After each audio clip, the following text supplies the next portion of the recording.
गजब का नॉलेज है नेताजी का। ये नेताजी हैं, विधायक हैं पुष्पराजगढ़ से और संभाग के इकलौते कांग्रेस के विधायक हैं और इनका नॉलेज गजब का है।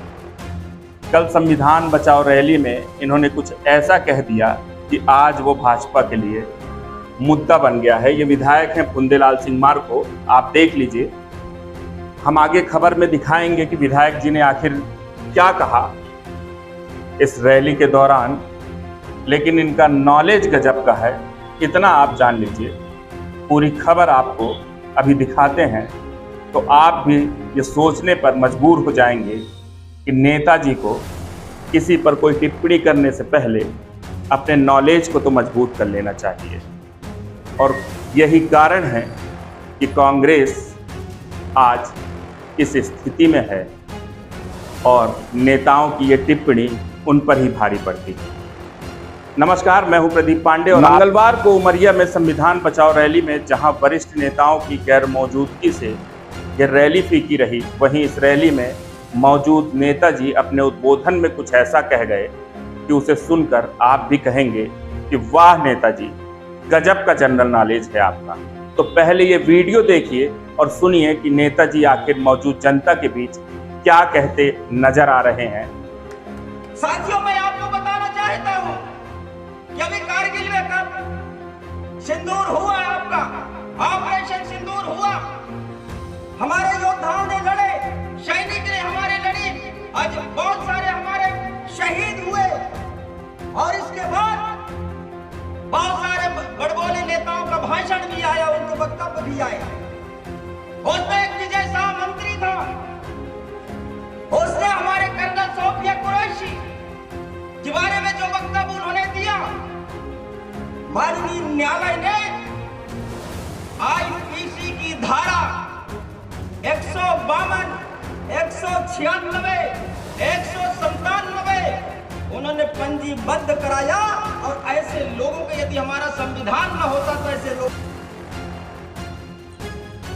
आपने सुना कि कैसे नेताजी कह रहे हैं कि कारगिल में ऑपरेशन सिंदूर चलाया गया, सैनिक शहीद हुए। तो नेताजी, पहले आपको यह जानना जरूरी है कि ऑपरेशन सिंदूर कारगिल नहीं बल्कि कश्मीर के पहलगाम में हुए आतंकवादी हमले के जवाब में भारतीय सेना द्वारा चलाया गया। इतना ही नहीं, नेताजी प्रदेश सरकार में मंत्री कुंवर विजय शाह द्वारा कर्नल सोफिया कुरैशी पर टिप्पणी के मामले पर माननीय न्यायालय के आदेश पर मामला दर्ज किए जाने की बात पर आईपीसी की धाराओं के तहत मामला दर्ज होने की भी बात करते नजर आए। तो नेताजी को अब यह भी नहीं पता कि मंत्री जी पर आईपीसी नहीं बल्कि वीएनएस की विभिन्न धाराओं के तहत मामला दर्ज हुआ है। अब ऐसे में यह भी जानना जरूरी हो जाता है कि आखिर ये नेताजी हैं कौन। दरअसल ये नेताजी हैं अनूपपुर जिले के पुष्पराजगढ़ विधानसभा क्षेत्र से कांग्रेस के विधायक फुंदेलाल सिंह मार्को। वर्तमान में शहडोल संभाग की 8 विधानसभा सीटों में एकमात्र पुष्पराजगढ़ सीट ऐसी है जिस पर कांग्रेस का कब्जा है। हालांकि कांग्रेस ने इन्हें लोकसभा का भी प्रत्याशी शहडोल लोकसभा क्षेत्र से बनाया था, लेकिन नेताजी लाखों के अंतर से चुनाव हार गए। वहीं इस मामले पर उमरिया जिले के भाजपा के पूर्व जिलाध्यक्ष राकेश शर्मा ने कहा कि जब नेताओं को इतना ही नहीं पता कि ऑपरेशन सिंदूर कहां और क्यों चलाया गया, यह कुछ भी आरोप लगाते हैं, पहले यह ज्ञान अर्जित करें, फिर टीका टिप्पणी करें तो अच्छा होगा। भाजपा नेता ने कहा कि कांग्रेस प्रदेश अध्यक्ष जीतू पटवारी उमरिया के कांग्रेसी नेताओं से नाराज हैं, इसीलिए वह उमरिया नहीं आए। ऐसे में सवाल यह जरूर खड़ा होता है कि इन नेताओं का जनरल नॉलेज कितना अच्छा है और क्या ये अपने सामने बैठी आम सभा को संबोधित करने से पहले यह नहीं सोच पाते कि उन्हें कहना क्या। यही नहीं मालूम कि ये घटनाएं कब हुई और देश के जो सैनिक है, वीर सैनिकों पर भी ये सवाल उठा रहे हैं। इनकी पुरानी कांग्रेस की आदत रही है कि ये पहले तो सबूत मांगते थे, इस बार तो ऐसा हुआ सबूत मांगने की कोई जरूरत नहीं। फिर भी कल के भाषण में इनकी शैली से लगता था कि पूरी सेना पर भी, देश के प्रधानमंत्री पर भी और पूरी कार्यवाही पर भी ये उंगली उठा रहे हैं। अतः मेरा कांग्रेस के नेताओं से अनुरोध है कि वो मर्यादित रहकर भाषा में बात करें, जो कि शोभा देता है।